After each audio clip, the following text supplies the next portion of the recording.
সকালের ব্রেকফাস্ট বানানোর জন্য আমি রান্নাঘরে এসে গেছি। তো আজকে ব্রেকফাস্টে হবে লুচি আর ঘুগনি। লুচিটা তো আমি ভাজছি, ঘুগনি মামুনি করেছে।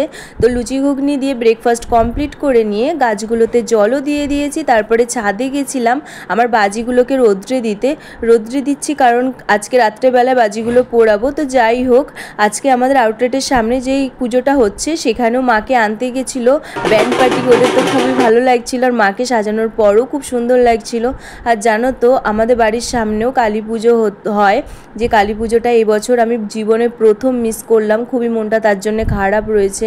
তো যাই হোক, আমাদের আউটলেটের সামনে আমাদের ভোগ দিচ্ছিল, তো সবাই সেই ভোগ নিয়ে আমরা ভোগটাও খেয়েছি, খুব সুন্দর লাগছিল। তো আমাদের বাড়িতে ঠিক এইভাবে লাইটিংও করেছে।